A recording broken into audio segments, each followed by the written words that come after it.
Detective Sarah Martinez stepped out of her unmarked sedan into the humid Texas evening. The parking lot of Murphy's Bar buzzed with activity as patrol cars lined the street, their red and blue lights painting the brick walls in alternating colors. She pulled her badge from her belt and clipped it to her jacket pocket, the metal catching the streetlight. At 28, Sarah had earned her detective shield through pure determination and countless hours of overtime. She stood 5 feet 4 inches tall, with shoulder-length black hair pulled back in a practical ponytail. Her brown eyes held the sharp focus of someone who noticed everything, a skill that had served her well during her 6 years on the force. The call had come in 40 minutes ago. A domestic disturbance at Murphy's Bar had escalated when the suspect fled the scene. 3 patrol units were already canvassing the area when Sarah arrived. The victim, a young woman named Lisa Chun, had been transported to the hospital with minor injuries, but the attacker remained at large. Detective Martinez? A uniformed officer approached her. I'm Officer Rodriguez. I took the initial statement from the victim before the ambulance arrived. Sarah nodded, pulling out her notepad. What do we have? The suspect is Marcus Webb, 35 years old. He's been harassing his ex-girlfriend for weeks. Tonight he cornered her in the bar, and things got physical. When other patrons tried to intervene, he bolted. Any idea where he might have gone? Officer Rodriguez pointed toward a residential area behind the bar. The bartender says Webb mentioned living in the Oakwood apartments about 6 blocks east. We've got units checking the area. Sarah surveyed the scene. Broken glass sparkled on the asphalt where someone had thrown a bottle. Witnesses clustered near the bar's entrance, speaking in hushed tones with other officers. She could see the fear in their faces, the way they kept glancing over their shoulders. I want to talk to the bartender, Sarah said.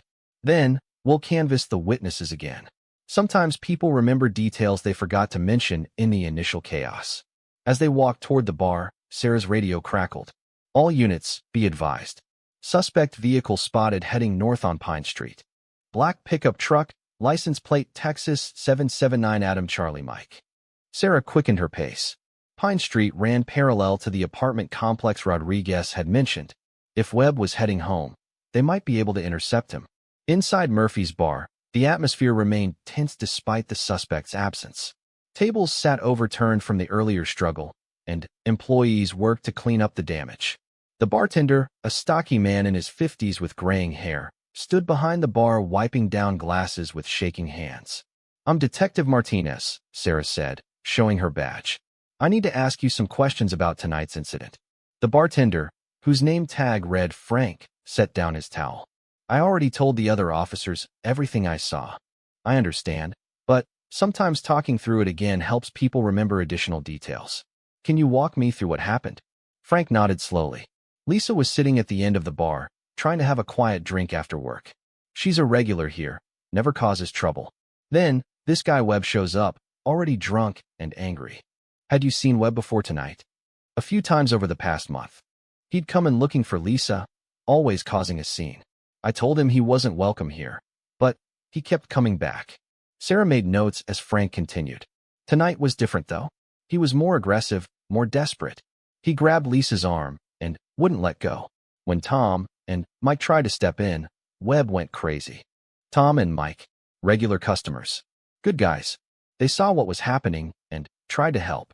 Frank gestured toward 2 men sitting at a corner table, still nursing their beers and watching the police activity. Sarah walked over to their table. Both men appeared to be in their 40s, dressed in work clothes that suggested they'd come straight from their jobs. They looked up as she approached. Gentlemen, I'm Detective Martinez. I understand you witnessed the altercation tonight. The taller of the 2 men extended his hand. Tom Williams. This is Mike Patterson. We were just having a couple beers when that lunatic showed up. Mike leaned forward. We've seen him hassling Lisa before. Tonight, he seemed different, more desperate. When he grabbed her, we couldn't just sit there. Can you describe exactly what happened when you intervened? Tom took a sip of his beer before answering. Mike and I approached the guy, told him to let Lisa go. He started yelling about how she belonged to him, how no one could keep them apart. When Mike put his hand on Webb's shoulder, the guy spun around with this wild look in his eyes. He was sweating profusely, Mike added. His pupils were dilated. I think he was on something besides alcohol. Sarah made a note about possible drug use. What happened next? He shoved Lisa hard, and she hit her head on the bar. Tom continued. That's when things got really ugly. Mike grabbed Webb to stop him from hitting her again, and the guy went berserk. Mike rubbed his knuckles, which Sarah noticed were scraped and swollen. He fought like a wild animal. Threw a bottle at the mirror behind the bar, overturned tables. Frank called 911. But by the time we got the situation under control, Webb had run out the back door. Sarah's radio buzzed again. Detective Martinez, this is dispatch. We've got units at the Oakwood Apartments. Suspect's vehicle is in the parking lot, but no sign of Webb. Building manager is cooperating. She keyed her radio. Copy that. I'm en route. Sarah thanked the witnesses and headed for the door. As she walked through the parking lot, Officer Rodriguez caught up with her. Detective, I just got word from the hospital. Lisa Chun is stable, but she's got a concussion from hitting her head on the bar. Doctors want to keep her overnight for observation. Good. We'll need a full statement from her tomorrow when she's feeling better. Sarah reached her car and paused. Rodriguez, I want you to stay here and finish collecting statements. Get contact information for everyone who witnessed the incident. I'm going to check out the apartment complex. The drive to Oakwood Apartments took less than 10 minutes through the quiet residential streets. Sarah could see the flashing lights of patrol cars as she turned into the complex parking lot. The building manager, an elderly woman named Mrs. Santos, stood talking with Sergeant Thompson near the entrance. Detective Martinez, Sergeant Thompson called out as she approached. Mrs. Santos has been very helpful. Webb lives in apartment 2B, but he's not answering his door. Mrs. Santos wrung her hands nervously. I saw him come home about 30 minutes ago. He was stumbling around, talking to himself. I've been worried about him for weeks. He's been acting strange, paranoid. Strange how? Sarah asked. He keeps saying people are watching him, following him. Last week he accused me of going through his mail. Yesterday he put tape over his peephole because he thought someone was spying on him. Sarah exchanged glances with Sergeant Thompson. Paranoid behavior combined with the dilated pupils Mike had observed suggested drug use, possibly methamphetamines. Mrs. Santos, do you have a master key to his apartment? Yes, but I don't want any trouble. Webb has never been violent before, just odd. Ma'am, he assaulted his ex-girlfriend tonight and fled the scene. We need to take him into custody for her safety and his own. Mrs. Santos nodded reluctantly and led them to the second floor. Apartment 2B sat at the end of a poorly lit hallway. Sarah could hear movement inside, the sound of furniture being dragged across the floor. Sergeant Thompson positioned himself on one side of the door while Sarah took the other. She nodded to Mrs. Santos, who inserted her key and turned the lock slowly. Marcus Webb, this is the police, Sarah called out. We need to talk to you. The sounds inside the apartment stopped abruptly. Sarah waited 30 seconds before trying again. Marcus, we know you're in there. We just want to talk. No one needs to get hurt. A voice came from inside, muffled and agitated. Go away. I didn't do anything wrong. Marcus, we need to discuss what happened at Murphy's bar tonight. If you come out peacefully, we can work this out. She's lying. Lisa's lying about everything. They made her say those things. Sarah could hear Webb moving around inside the apartment, his voice growing more agitated. Through the thin walls, she caught fragments of his rambling monologue about surveillance and conspiracies. Sergeant Thompson keyed his radio quietly. This is Thompson. Request backup at Oakwood Apartments, apartment 2B. Suspect is barricaded and appears to be under the influence. Possible mental health crisis. Sarah tried a different approach. Marcus, I'm Detective Martinez. I'm here alone, just wanting to hear your side of the story. Can you come to the door so we can talk? The apartment fell silent again. Sarah pressed her ear to the door, but couldn't hear any movement inside.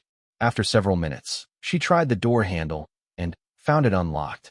Marcus, I'm coming in. I just want to talk. Sarah pushed the door open slowly, her hand resting on her service weapon. The apartment was small and sparsely furnished, but what furniture existed had been pushed against the windows. Blankets hung over the glass, blocking any view from outside. Marcus Webb sat on the floor in the center of the living room, his back against the couch. He was a tall, thin man with unkempt brown hair and several days' worth of stubble. His clothes were wrinkled and stained, and his hands shook as he held a cell phone. Marcus, I'm Detective Martinez.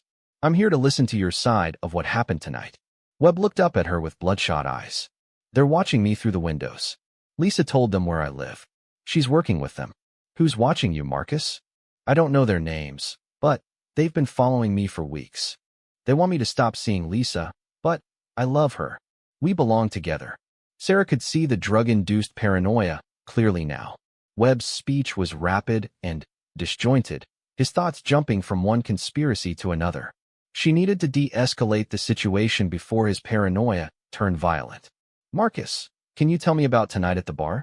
What happened from your perspective? I went to see Lisa to protect her from them. But they got to her first. They made her say things, made her act afraid of me. Webb's voice broke with emotion. She used to love me. We were happy before they started interfering. Sarah took a small step closer, keeping her voice calm and non-threatening. That must be very confusing and frightening for you. Can you help me understand who they are? Government agents, maybe, or hired by her family. They don't want us together because they know we're stronger as a team. Webb's eyes darted around the room. They're probably listening right now. Through her earpiece, Sarah could hear Sergeant Thompson coordinating with the backup units that had arrived. Mental health crisis team was en route, along with additional officers to secure the area. Marcus, I want to help you figure this out, but first I need you to put the phone down and show me your hands. Webb clutched the phone tighter. This is my only connection to the outside world. If I put it down, they'll cut off my communications completely. Sarah realized the situation was more delicate than she'd initially thought. Webb wasn't just high. He was experiencing a complete break from reality. Any sudden movements or aggressive tactics could trigger a violent response. Okay, you can keep the phone. Can you tell me how long you've been feeling like people are watching you? It started about 2 months ago, right after Lisa and I had our first fight. That's when I realized they were using her to get to me. Webb wiped his nose with the back of his hand, leaving a streak of blood. Sarah noticed his nostrils were raw and inflamed, consistent with methamphetamine use. Marcus, when's the last time you ate something or got some sleep? Sleep? Webb laughed bitterly. I can't sleep. That's when they break in and plant listening devices. I have to stay awake to protect myself. Sarah's heart sank. Webb was completely untethered from reality, probably hadn't slept in days, and was clearly under the influence of stimulants. This wasn't just a domestic violence case anymore. It was a mental health emergency. Detective Martinez? Sergeant Thompson's voice came through her earpiece. Crisis team is here. How do you want to proceed? Sarah keyed her radio discreetly.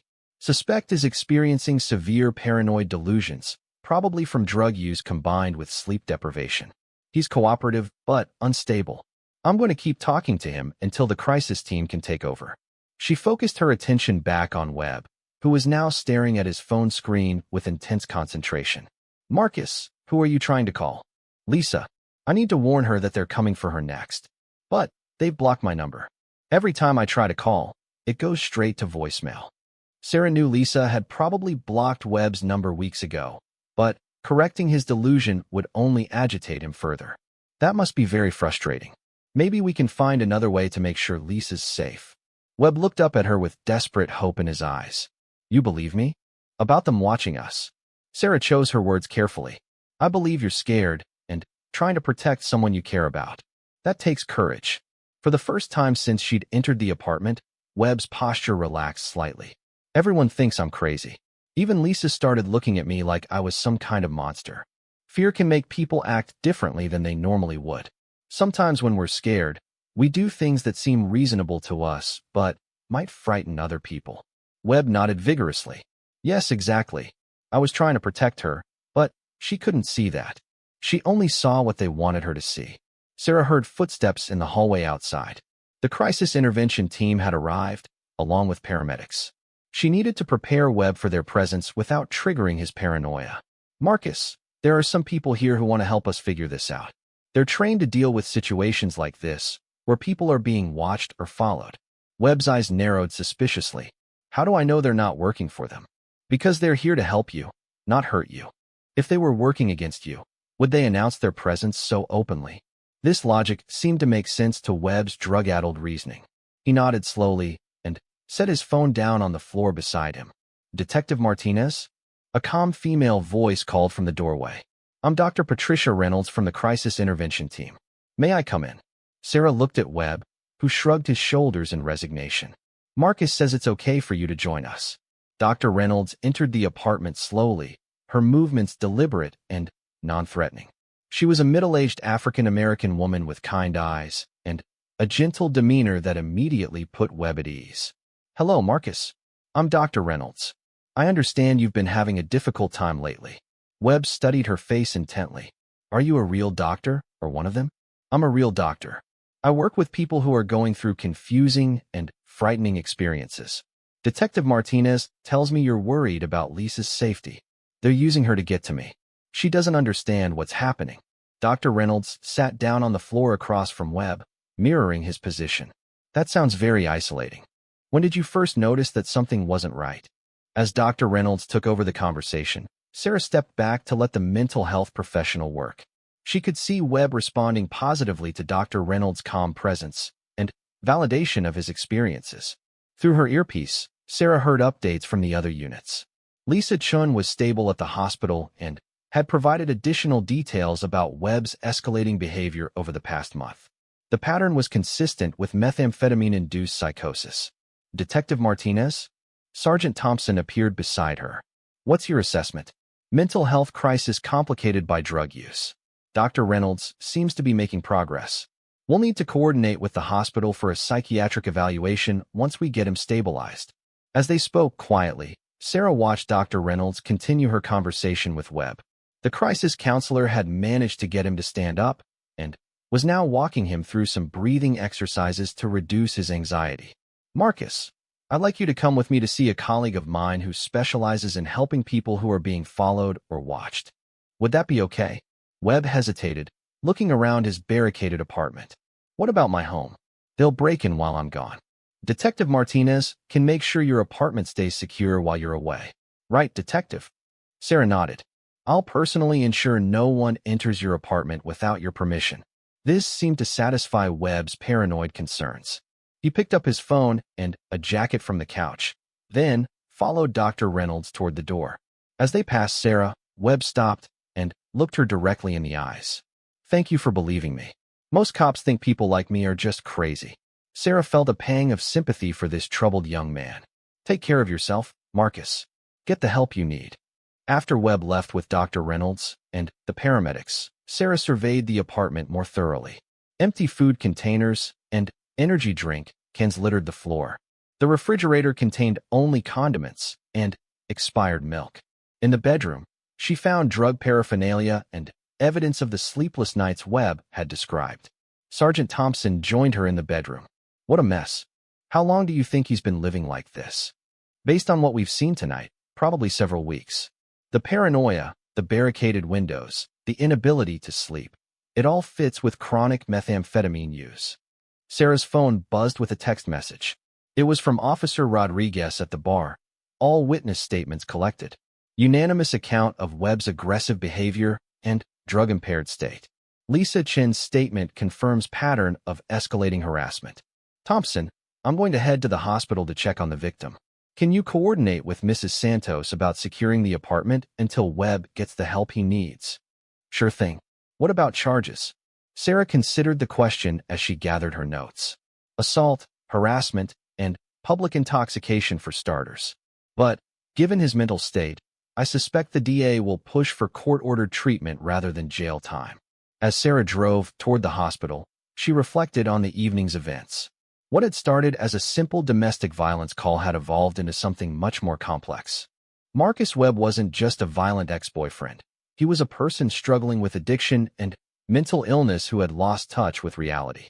The hospital parking lot was quieter than the bar had been, but Sarah could still see the effects of the night's events in the faces of the medical staff.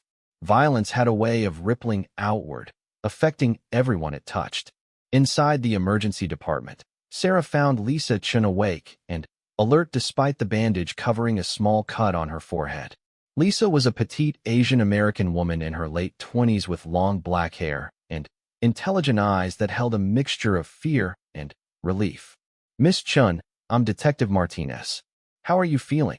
Lisa shifted in her hospital bed to face Sarah more directly. Better now that I know Marcus isn't going to show up here. The nurse said you arrested him. He's receiving medical attention for what appears to be a drug-induced mental health crisis.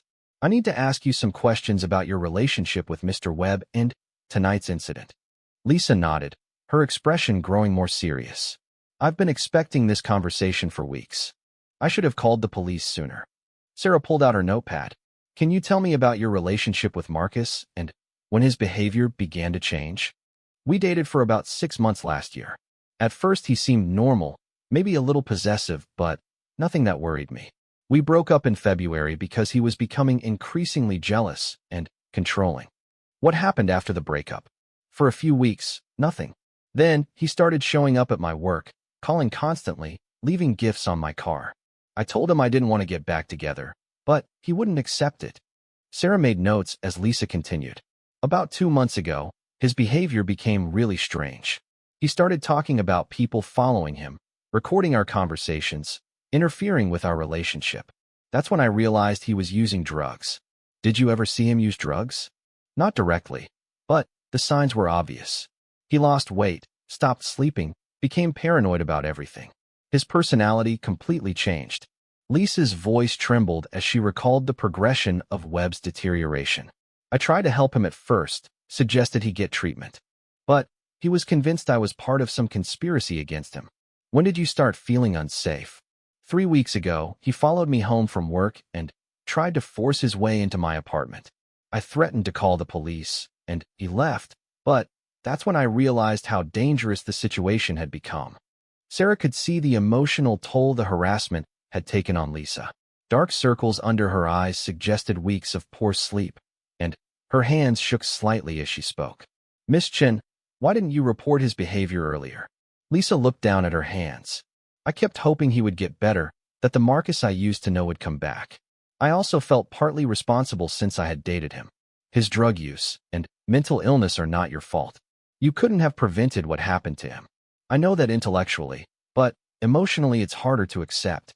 I really cared about him when we were together. Sarah spent another 30 minutes taking Lisa's complete statement about the escalating harassment and tonight's assault.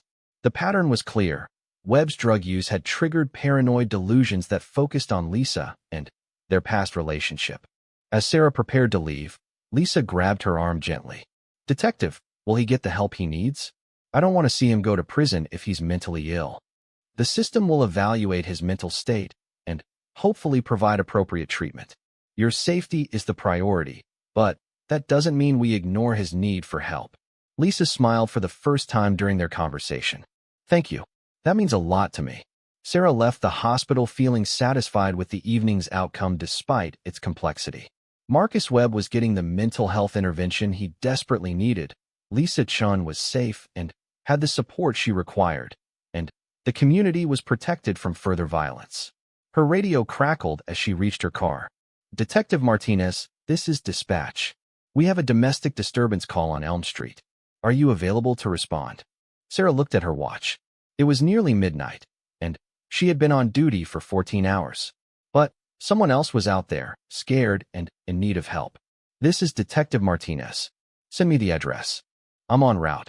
As she drove through the quiet streets toward her next call, Sarah thought about the unpredictable nature of police work. Every call brought new challenges, new people in crisis, new opportunities to make a difference in someone's life. The radio provided additional details about the Elm Street call as she drove.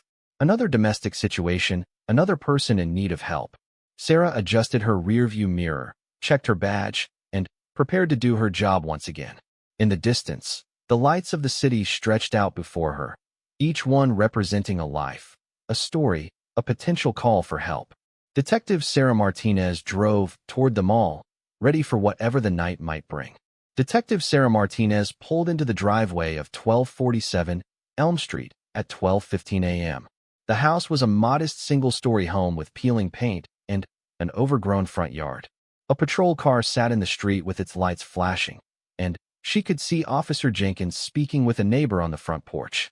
As Sarah approached, she noticed the front door standing open and voices coming from inside the house. Officer Jenkins, a rookie with less than 2 years on the force, looked relieved to see her arrive. "Detective Martinez, glad you're here. We've got a complicated situation." Jenkins consulted his notepad. Domestic dispute between Robert and Michelle Hawkins. Married 15 years, 2 kids. Neighbors called it in after hearing shouting and breaking glass. Where are the parties now? Robert's in the kitchen, cooperative but intoxicated. Michelle's in the bedroom with the kids, won't come out to talk. She's got visible injuries, but claims she fell down the stairs. Sarah sighed. Another case where the victim would likely protect her abuser. Any history at this address? 3 calls in the past 6 months. Each time Michelle refused to press charges, claimed the injuries were accidental. As they walked toward the house, Mrs. Peterson, the neighbor who had called 911, approached them. She was an elderly woman in her 70s wearing a bathrobe and slippers. "Officers, I'm so glad you came. The fighting has been getting worse over the past few months. Tonight was the worst I've ever heard." "Mrs. Peterson, can you tell me exactly what you witnessed tonight?" Sarah asked. "I was watching television when I heard Robert screaming at Michelle about money. Then, there was a loud crash, like furniture being thrown. Michelle was crying and begging him to stop." "Did you see any physical violence?" "Not directly, but I could hear Michelle saying, 'Please don't hit me,' and 'think about the children.' That's when I called 911. Sarah thanked Mrs. Peterson and entered the house with Officer Jenkins. The living room showed signs of the altercation: an overturned coffee table, scattered magazines, and a broken picture frame on the floor. Robert Hawkins sat at the kitchen table with his head in his hands. He was a stocky man in his 40s with graying hair and work clothes that smelled of alcohol and motor oil. When he looked up at Sarah, she could see the bloodshot eyes and flushed face of someone who had been drinking heavily. "Mr. Hawkins, I'm Detective Martinez. I need to ask you some questions about what happened here tonight." Robert rubbed his face with both hands. "Nothing happened. Michelle's clumsy, always hurting herself. She fell down the stairs." "Sir, your neighbors reported hearing an argument and sounds of a struggle. Can you explain that?" "We had a disagreement about money, that's all. Things got heated, but I never laid a hand on my wife." Sarah could smell the alcohol on his breath from across the table. "Mr. Hawkins, how much have you had to drink tonight?" "A few beers after work." "I'm not drunk if that's what you're implying." Officer Jenkins stepped forward. "Sir, we found empty whiskey bottles in the trash and beer cans throughout the house. That's more than a few beers." Robert's demeanor shifted from cooperative to defensive. "What I drink in my own home is my business. I work 60 hours a week to support this family. If I want to drink when I get home, that's my right." Sarah made notes while observing Robert's body language. His hands shook slightly, suggesting either alcohol withdrawal or extreme agitation. Fresh scratches on his knuckles indicated recent physical contact. "Mr. Hawkins, I need to speak with your wife." "Where is she?" "In the bedroom with the kids. She's embarrassed about falling down the stairs in front of the neighbors." "Does Michelle often fall down the stairs?" Robert's eyes flashed with anger. "Are you calling me a liar, detective? I'm trying to understand what happened here tonight. Your wife has visible injuries, your neighbors heard fighting, and your house shows signs of a struggle. Help me piece this together." Before Robert could respond, a small voice called from the hallway. "Mommy, I'm scared. Can I have some water?" Sarah looked toward the sound and saw a little girl, maybe 6 years old, peeking around the corner. She had Michelle's blonde hair and wide blue eyes filled with fear. "Emma, go back to the bedroom," Robert said sharply. "Mommy will be with you in a minute." The child disappeared quickly, but Sarah had seen enough. The fear in that little girl's eyes was unmistakable. "Mr. Hawkins, I'm going to speak with your wife now. I'd like you to remain here with Officer Jenkins." Sarah walked down the hallway toward the bedroom, passing family photos that showed happier times. In the pictures, Michelle smiled brightly while holding her children, but Sarah noticed that in more recent photos, Michelle's smile seemed forced and Robert's grip on her appeared possessive rather than affectionate. She knocked gently on the bedroom door. "Mrs. Hawkins? I'm Detective Martinez. May I come in?" "Just a minute," came a muffled voice from inside. Sarah could hear whispered conversation and shuffling sounds before the door opened slightly. Michelle Hawkins was a petite woman in her late 30s with shoulder-length blonde hair that couldn't quite hide the bruising on her left cheek. She wore a long-sleeved shirt despite the warm evening, and Sarah noticed she favored her right side when she moved. Mrs. Hawkins, I need to ask you some questions about tonight's incident. Are your children okay? They're fine, just sleeping now. This is all a misunderstanding, Detective. I fell down the stairs while carrying laundry. Robert tried to help me, but I was embarrassed. Sarah could see two young children behind Michelle. Emma, the girl she'd seen in the hallway, and a boy who appeared to be around 8 years old. Both children watched the conversation with the vigilant awareness of kids who had learned to monitor adult emotions for their own safety. Mrs. Hawkins, may I speak with you privately? Michelle glanced back at her children, then stepped into the hallway and partially closed the bedroom door. In the better lighting, Sarah could see that the bruising extended down Michelle's neck and that she held her left arm stiffly against her body. Michelle, I can see that you're injured. These don't look like injuries from falling downstairs. I'm very clumsy, Detective. Ask anyone who knows me. Sarah had heard this story countless times before. Michelle, I've been investigating domestic violence cases for 4 years. I know the difference between accidental injuries and assault injuries. The bruising on your cheek shows finger marks where someone grabbed your face. Michelle's composure cracked slightly, and tears began to form in her eyes. You don't understand. If I say anything, it will only make things worse. How long has Robert been hitting you? It's not like that.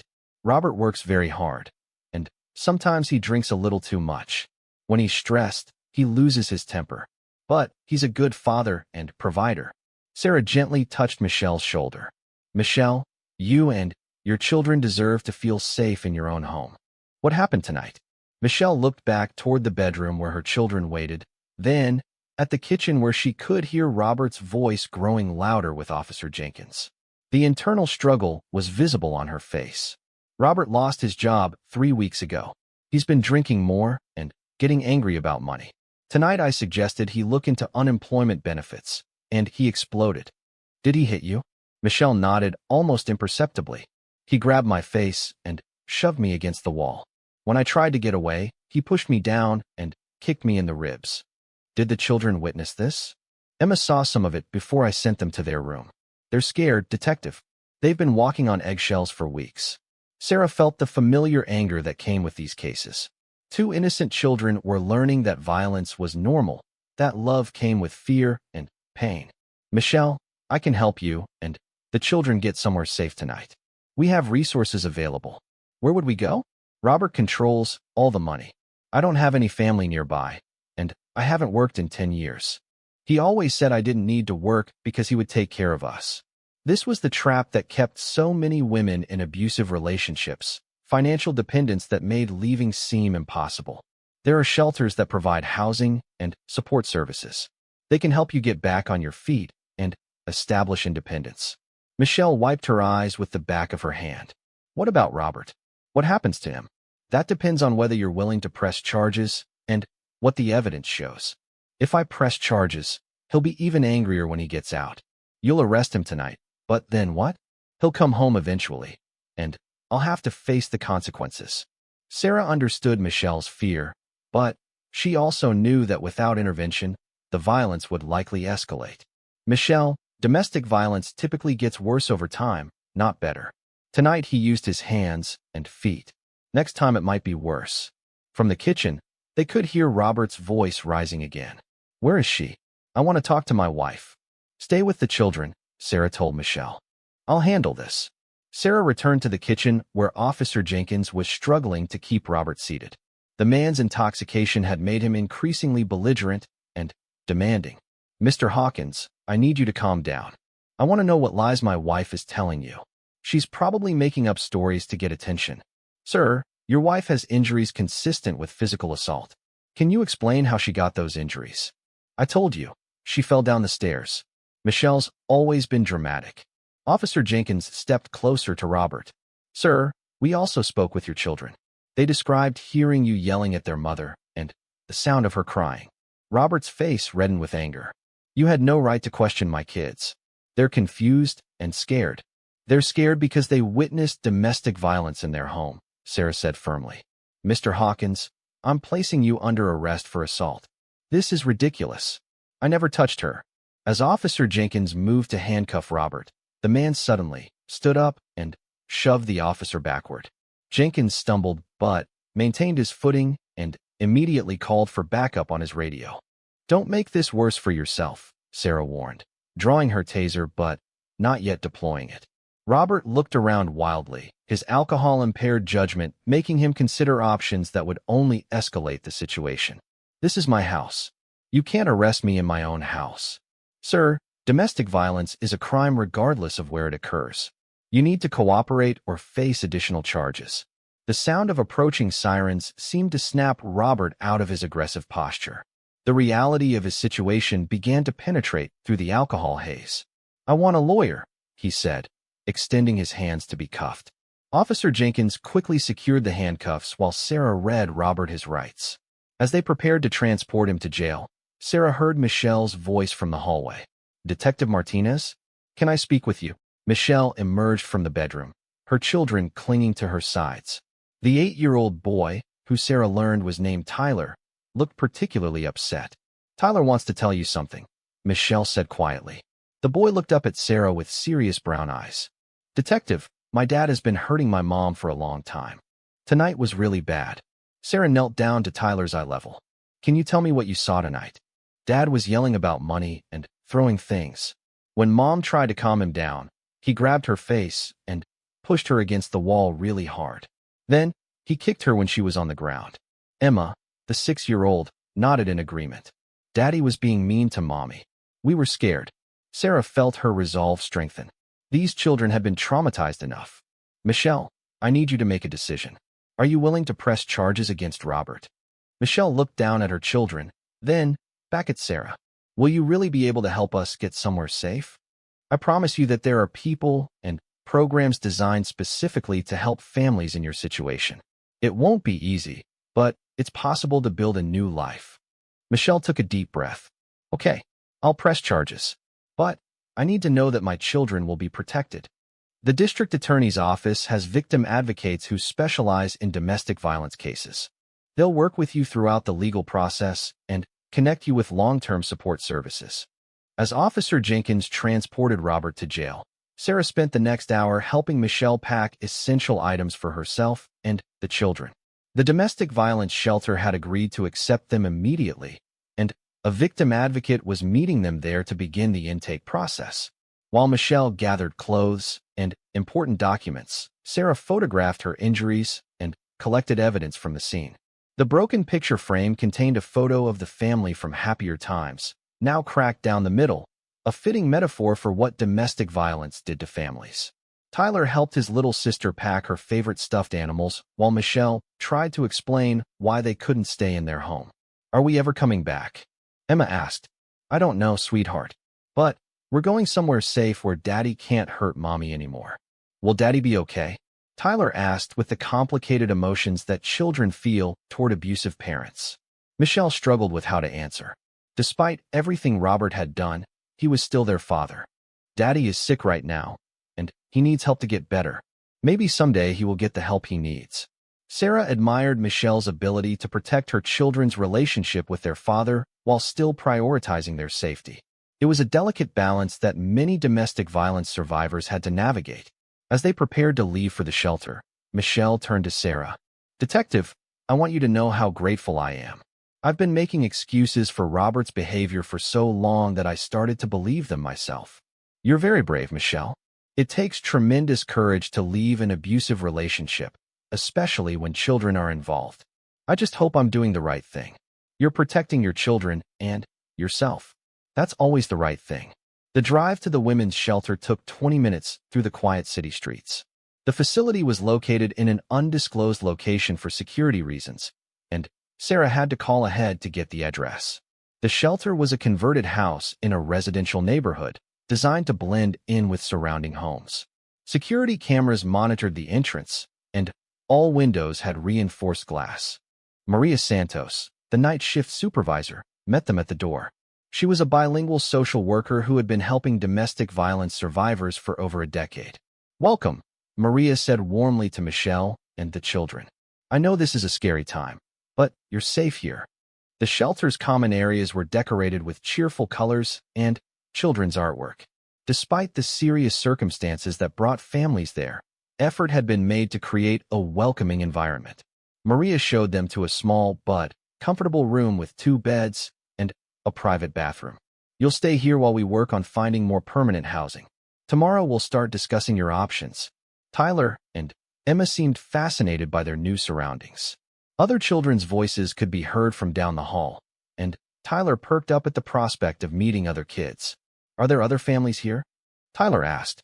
Yes, there are several other families staying here right now. You'll meet them at breakfast tomorrow. As Sarah prepared to leave, Michelle grabbed her hand.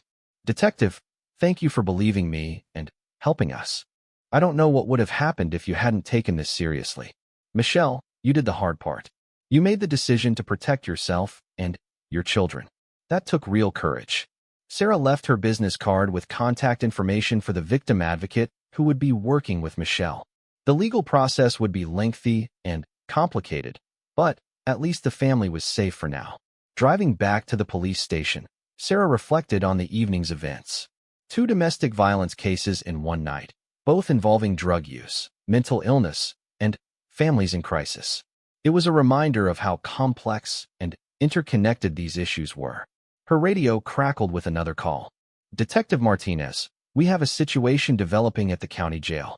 Robert Hawkins is demanding to speak with you about his wife and children. Sarah checked her watch, 3:30 a.m. She had been on duty for over 15 hours, but her work wasn't finished yet. This is Detective Martinez. What's Hawkins saying? He's claiming his wife is mentally unstable and shouldn't have custody of the children. He wants to file a report saying she's an unfit mother. Sarah felt a surge of anger. Even from jail, Robert was trying to manipulate the situation and regain control over his family. Tell him I'll speak with him in the morning during regular interview hours. Document everything he says, but don't engage with his claims about his wife. Copy that, Detective. As Sarah finally headed home, she thought about Michelle and her children settling into their new, temporary home. Tomorrow would bring new challenges, custody hearings, protective orders, job searches, and the long process of rebuilding their lives. But tonight, they were safe. Tonight, Emma and Tyler could sleep without fear.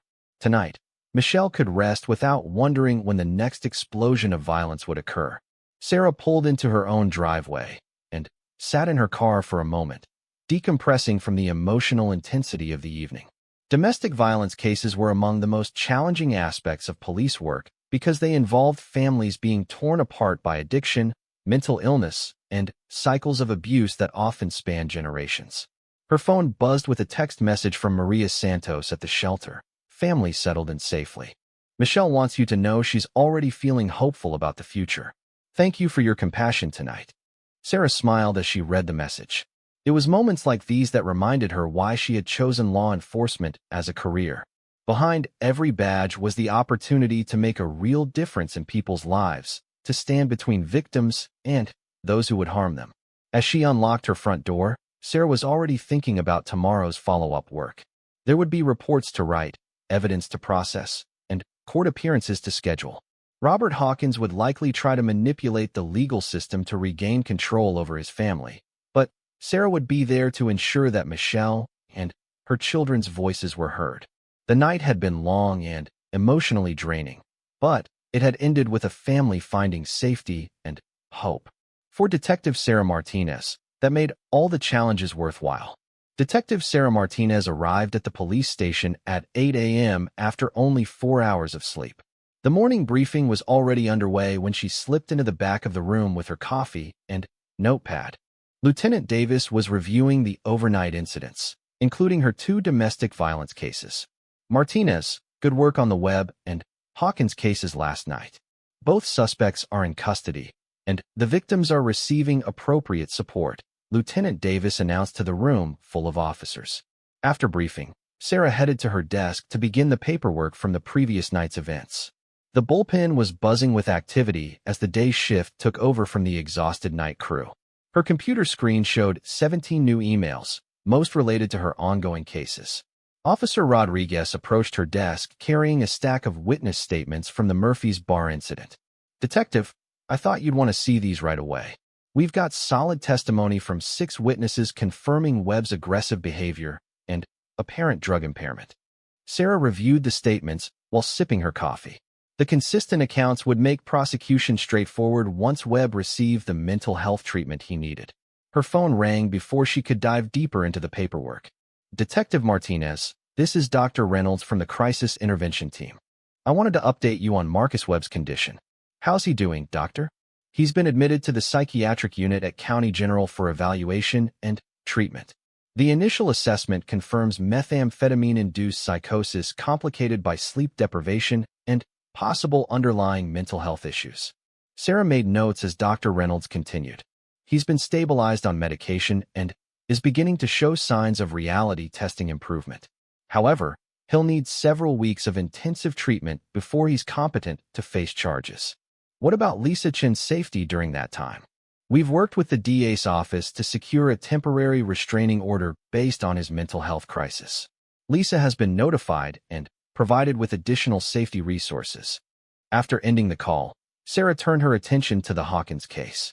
Michelle and her children had been at the women's shelter for less than 8 hours, but already the legal machinery was in motion. Attorney Jennifer Walsh from the Domestic Violence Unit called just as Sarah finished reviewing the crime scene photos from the Hawkins home. Detective Martinez, I'm handling the prosecution of Robert Hawkins. I understand you have strong evidence and cooperative witnesses. The victim is willing to testify, and we have statements from the children that corroborate the assault. Physical evidence supports the victim's account. Excellent. I've scheduled a preliminary hearing for tomorrow morning. Hawkins posted bail 2 hours ago, so we need to move quickly on the protective order. Sarah felt a chill of concern. He made bail already? I thought the judge would consider him a flight risk. His brother posted a $50,000 bond. Hawkins is out, but with conditions, no contact with the victims, and mandatory alcohol counseling. Has Michelle been notified that he's out of jail? The victim advocate is speaking with her now. We're also expediting the protective order hearing for this afternoon. After hanging up, Sarah immediately called Maria Santos at the shelter to check on Michelle and the children. Detective Martinez, I'm glad you called. Michelle is understandably nervous about Robert being released, but she's determined to follow through with the charges. How are the children adjusting? Better than expected. They had breakfast with other families here, and Tyler made friends with a boy his own age. Emma is still clingy, but she's starting to open up. Sarah felt relieved that the children were finding some normalcy despite the traumatic upheaval in their lives. Maria, I need you to review security protocols with Michelle. Robert knows she's pressing charges now, and he may try to contact her or find out where she's staying. We've already gone over the safety plan. Michelle understands not to go anywhere alone and to report any suspicious activity immediately. Around midday, Sarah received an unexpected call from Sergeant Thompson. Martinez, we've got a problem.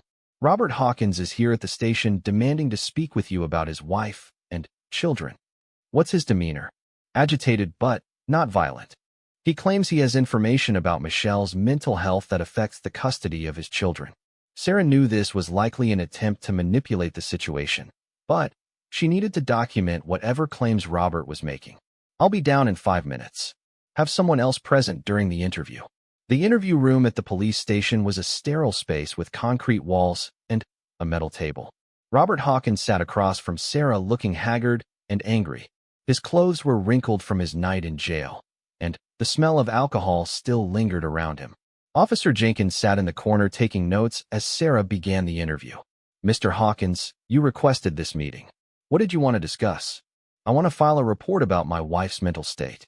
Michelle has been acting erratically for months, and I don't think she's fit to have custody of our children.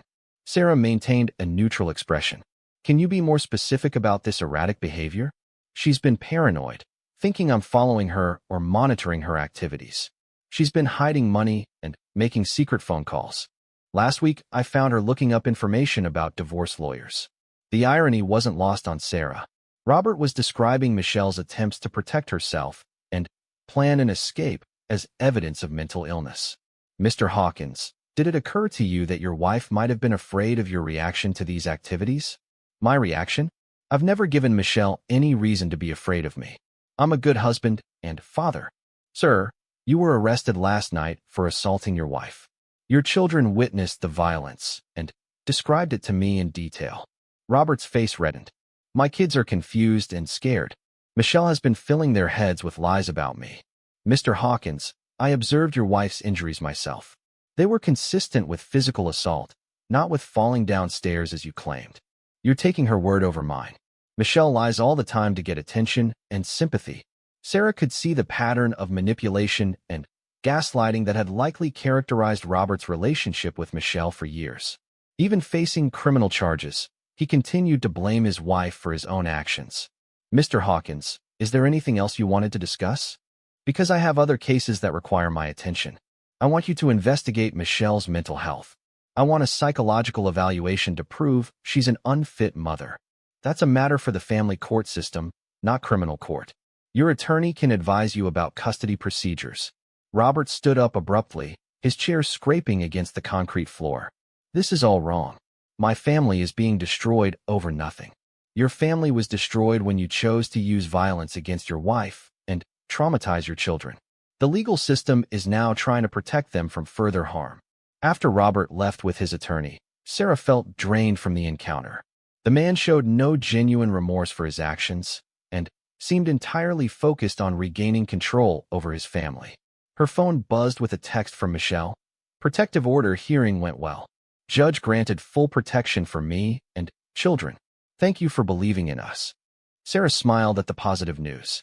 The protective order would provide legal backing for keeping Robert away from Michelle and the children while they worked on building a new life. Late in the afternoon, Sarah drove to the women's shelter to check on Michelle and discuss the upcoming court proceedings. The security guard recognized her and buzzed her through the reinforced gate. She found Michelle in the children's play area, watching Tyler and Emma interact with other kids from the shelter. For the first time since Sarah had met her, Michelle looked relaxed. Detective Martinez, thank you for coming by. I wanted you to meet my children properly when they weren't scared and hiding. Tyler approached them with a shy smile. Detective Martinez, thank you for helping my mom. The lady here says we're going to be safe now. Emma remained closer to her mother but waved tentatively at Sarah. The bruising on Michelle's face had darkened overnight, but her spirits seemed much improved. How was the protective order hearing? Sarah asked as they found a quiet corner to talk. The judge was very understanding. Robert's attorney tried to argue that I was overreacting, but the prosecutor showed the photos you took of my injuries.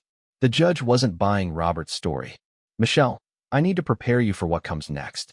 Robert is going to try to use the custody issue to regain control. He'll likely claim you're an unfit mother and try to manipulate the family court system. Michelle nodded. My attorney warned me about that. She says we have strong evidence on our side, especially with the children's statements.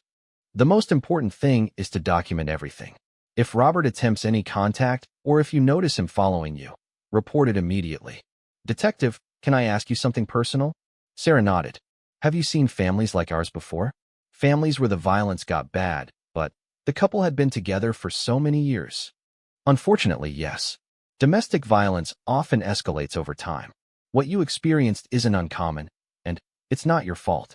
How long does it usually take for families to rebuild their lives? Sarah considered the question carefully. Every situation is different. Some families adjust to independent living within a few months. Others need years of support and counseling. The important thing is that you've taken the first step. Michelle looked over at her children, who were now playing a board game with two other kids from the shelter. I want Tyler and Emma to grow up believing that love shouldn't hurt. I don't want them to think violence is normal in relationships. The counselors here specialize in helping children process trauma from domestic violence. With time and support, kids can learn healthy relationship patterns. As Sarah prepared to leave, Tyler ran over with a drawing he'd made during art time. It showed a house with 3 stick figures, Michelle, Emma, and himself, standing in front of it under a bright yellow sun. This is our new house, Tyler explained. The counselor lady says we might get our own apartment soon. Sarah felt touched by the boy's optimism despite everything he'd experienced. That's a beautiful drawing, Tyler. I hope you get that new house very soon. Driving back to the station, Sarah reflected on the progress both cases had made in just 24 hours. Marcus Webb was receiving the mental health treatment he desperately needed, and Lisa Chun was safe with legal protection in place. Michelle and her children were secure in the shelter with a strong support system helping them plan for independence. Her radio interrupted her thoughts. Detective Martinez, we have a reported break-in at 1247 Elm Street. That's the Hawkins residence from last night's domestic call. Sarah felt her heart sink. This is Detective Martinez. I'm 10 minutes out. Has anyone contacted the victims? Negative. The call came from a neighbor who saw someone breaking a window at the rear of the house. Sarah activated her emergency lights and raced toward the Hawkins home. She called the shelter while driving to make sure Michelle and the children were still safe. Maria, this is Detective Martinez. I need to confirm that Michelle and the children are at the shelter right now. Yes, they're right here. Michelle is helping with dinner preparation, and the children are doing homework. What? Someone just broke into their house. I wanted to make sure Robert wasn't trying to violate the protective order by forcing contact. I'll alert security and make sure the family stays inside until you give us the all clear. Sarah arrived at the Elm Street house to find 2 patrol cars already on scene. The back door stood open, and glass from a broken window littered the patio. Officer Martinez emerged from the house as Sarah approached. Detective, we've got extensive damage inside. Furniture overturned, electronics smashed, family photos destroyed. Whoever did this was angry. Sarah entered the house and surveyed the destruction. The living room where she'd interviewed Michelle the night before was completely trashed. The children's bedrooms had been ransacked, with toys and clothes scattered everywhere. Any signs of the perpetrator? Long gone by the time we arrived. Neighbors saw someone leaving through the backyard about 30 minutes ago, but couldn't provide a detailed description. Sarah called Robert Hawkins' attorney to determine his whereabouts during the time of the break-in. If he had violated the protective order, he could be arrested again with higher bail conditions. Detective Martinez, my client has been at his brother's house all afternoon. I can provide witnesses to confirm his alibi. While Robert might not have personally broken into the house, Sarah suspected he was behind the destruction. It was a common tactic for abusive partners to destroy the victim's belongings as a form of intimidation and control. She called Michelle at the shelter to inform her about the break-in. Michelle, I need to tell you that someone broke into your house this afternoon. There's extensive damage, but no one was hurt. Michelle was quiet for a long moment. It was Robert, wasn't it? Even if he didn't do it himself, he arranged for it to happen. We're investigating that possibility. Michelle, this actually strengthens your case. It shows the pattern of intimidation and control that characterizes domestic violence. What about our belongings? The children's toys and clothes? Sarah looked around at the destruction. I'm afraid most of your personal items have been damaged or destroyed. But, Michelle, these are just things. You and the children are safe, and that's what matters most. That evening, Sarah stayed late at the station writing reports and coordinating with various agencies involved in both cases. The domestic violence unit would use the break-in as evidence of Robert's continued attempts to intimidate Michelle. The mental health court would review Marcus Webb's progress and determine when he'd be competent to face charges. Her phone rang as she was finishing her paperwork. It was Dr. Reynolds calling about Marcus Webb's condition. Detective Martinez, I have some positive news. Marcus is responding well to medication and showing significant improvement in his reality testing. He's been asking about Lisa and expressing remorse for his behavior. Does he remember what happened at the bar? Most of it, yes. The psychosis has cleared enough for him to understand that his paranoid thoughts weren't based in reality. He's very concerned about the harm he caused to Lisa. What's the timeline for his recovery? He'll need at least 2 more weeks of inpatient treatment, followed by intensive outpatient care. We're also working on substance abuse counseling and long-term mental health support. Sarah felt encouraged by Marcus's progress. Unlike Robert Hawkins, who showed no remorse for his actions, Marcus seemed genuinely committed to getting help. Around 9 p.m., Sarah finally headed home after a 17-hour day. As she drove through the city streets, she thought about the families whose lives had intersected with hers over the past 24 hours. Michelle and her children were learning to feel safe for the first time in months. They had a long road ahead, but they were surrounded by people committed to helping them succeed. Marcus Webb was confronting the reality of his addiction and mental illness with professional support. His recovery would take time, but he had taken the first crucial step by accepting treatment. Lisa Chun was protected by both the legal system and her own growing confidence. She had decided to pursue a restraining order and was working with a counselor to process the trauma of being stalked and threatened. Even Robert Hawkins, despite his refusal to accept responsibility, was being forced into alcohol counseling as a condition of his bail. While Sarah doubted he would voluntarily change his behavior, the legal system would hold him accountable for his actions. Sarah's radio crackled with another call as she neared her apartment. "Detective Martinez, we have a domestic disturbance at 425 Oak Avenue. Female caller reports her boyfriend is threatening self-harm." Sarah looked at her watch and considered her exhaustion level. She had been working almost nonstop for nearly 20 hours. But somewhere across town, another woman was scared and needed help. "This is Detective Martinez. I'm 15 minutes out. Dispatch crisis intervention team and paramedics to the scene." As she turned her car around and headed toward Oak Avenue, Sarah reflected on the cyclical nature of domestic violence. Every case she closed seemed to be replaced by another family in crisis, another person whose life had been shattered by addiction, mental illness, or learned patterns of abuse. But each case also represented an opportunity to break those cycles, to connect people with resources and support systems that could help them build healthier lives. Tonight she had helped 2 families find safety and hope. Tomorrow there would be others who needed the same assistance. The radio provided additional details about the Oak Avenue call as she drove. A 23-year-old woman named Jennifer Brooks was reporting that her boyfriend had threatened to hurt himself after she tried to leave their relationship. The situation involved alcohol use and a history of emotional abuse. Sarah realized she would likely be working until dawn again, but she felt energized by the knowledge that her job made a real difference in people's lives. Behind every badge was the commitment to stand between victims and those who would harm them, to bring order to chaos, and to offer hope to those who had lost it. As the lights of the city passed by her window, Detective Sarah Martinez prepared to answer another call for help, knowing that someone's life might depend on her response. The badge on her chest wasn't just a symbol of authority. It was a promise to serve and protect those who needed it most. Detective Sarah Martinez pulled up to 425 Oak Avenue at 9:45 p.m., her third domestic crisis call in less than 36 hours. The apartment complex was a rundown 3-story building with peeling paint and broken security lights. 2 patrol cars were already on scene, their red and blue lights reflecting off the building's grimy windows. Officer Kelly Morrison approached Sarah's car as she stepped out. Morrison was a 7-year veteran known for her skill in de-escalating volatile situations. "Detective, we've got a barricaded subject situation developing." Jennifer Brooks called 911 saying her boyfriend, Danny Rivera, threatened suicide after she told him she was leaving him. Rivera's locked himself in the bathroom with what appears to be a knife.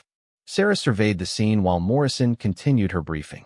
Brooks is cooperating, but she's terrified. Says Rivera has been drinking heavily all day and has a history of self-harm threats when she tries to end the relationship. Any history of violence toward the victim? Brooks says he's never hit her, but he's emotionally and psychologically abusive. Controls her money, isolates her from friends and family, monitors her activities. Classic pattern. Sarah nodded. Emotional abuse could be just as devastating as physical violence, and suicide threats were a common manipulation tactic used by abusers to maintain control over their victims. "Where's Brooks now?" "In our patrol car for safety. Rivera doesn't know she called us." She managed to get out of the apartment when he locked himself in the bathroom. As they walked toward the building, Sarah could see a young woman sitting in the back of a patrol car, her face illuminated by the interior light. Even from a distance, Sarah could see the stress and fear in her posture. "Has crisis intervention been notified?" "On their way. ETA is 20 minutes. Sarah approached the patrol car where Jennifer Brooks waited. Jennifer was a petite young woman with long brown hair and large green eyes that showed the exhaustion of someone who had been walking on eggshells for too long. "Ms. Brooks, I'm Detective Martinez. I need to understand what's happening with Danny tonight." Jennifer wiped her eyes with a tissue provided by the officers. "Danny's been drinking since I got home from work. When I told him I was moving out this weekend, he completely lost it. Can you describe his reaction? At first he was angry, yelling about how I was abandoning him and ruining his life. Then, he started crying and begging me not to leave. When I didn't change my mind, he grabbed a kitchen knife and locked himself in the bathroom. Sarah made notes while Jennifer continued. He's been threatening to kill himself if I leave him for the past 6 months. Every time I try to end things, he talks about how he can't live without me. Has he ever actually harmed himself before? He's cut his arms a few times, but never seriously enough to need medical attention. He usually just does it to scare me into staying. This was a common pattern Sarah had seen before, using self-harm as emotional blackmail to prevent the victim from leaving the relationship. Jennifer, how long have you been together? 2 years. At first he seemed perfect, attentive, romantic, protective. But gradually he became more controlling. He made me quit my job because he said my coworkers were a bad influence. He monitors my phone and gets angry if I spend time with anyone else. What made you decide to leave now? Jennifer looked down at her hands. My sister came to visit last weekend and saw how Danny treats me. She helped me realize that this isn't normal. I rented a small apartment across town and was planning to move my things out while he was at work tomorrow. Where are you planning to stay tonight? With my sister. She's waiting for me at her house. Sarah felt relieved that Jennifer had family support, which would make leaving the relationship easier and safer. Jennifer, I need to ask you about Danny's mental state tonight. Besides the drinking, have you noticed anything else unusual about his behavior? He's been more paranoid lately, accusing me of cheating on him and planning to leave him. He went through my purse this morning looking for evidence that I was seeing someone else. Officer Morrison approached the car. Detective, we've established communication with Rivera through the bathroom door. He's confirmed that he has a knife and says he'll use it if we try to force entry. Sarah turned back to Jennifer. How does Danny usually respond to authority figures like police? He hates cops. He was arrested for drug possession 2 years ago and always talks about how the police harassed him.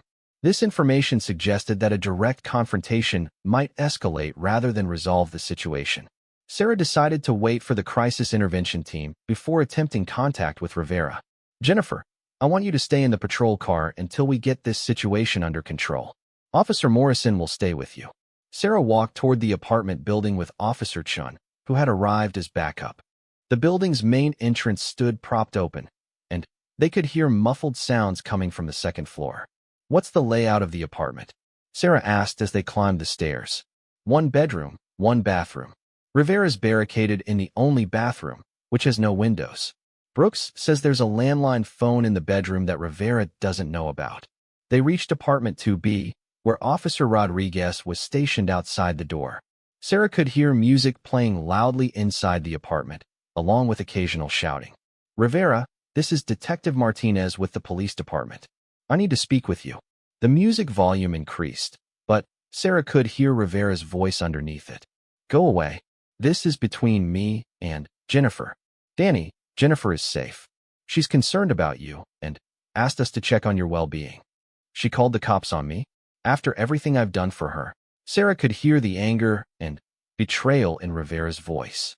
She needed to redirect his focus away from Jennifer and toward getting help for himself. Danny, Jennifer cares about you. That's why she's worried about you hurting yourself. If she cared about me, she wouldn't be leaving me. Danny, I understand you're in pain right now. Sometimes when people we love make decisions that hurt us, it feels like the end of the world. The music volume decreased slightly, suggesting that Rivera was listening to Sarah's words.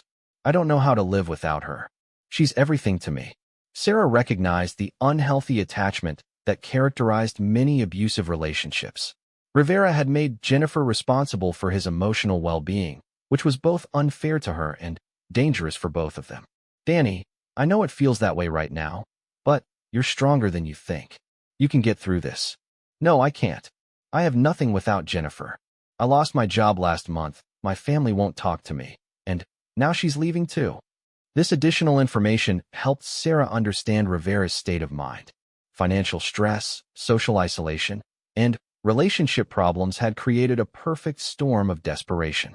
Dr. Patricia Reynolds arrived with the crisis intervention team just as Sarah was processing this new information. The same counselor who had helped Marcus Webb the previous night now found herself dealing with another mental health crisis. Detective Martinez, what's our situation? Sarah briefed Dr. Reynolds on Rivera's threats, his history of using self-harm for manipulation, and his current emotional state. Has he made any specific threats about timing or method? He's locked in the bathroom with a knife, but he hasn't given us a timeline.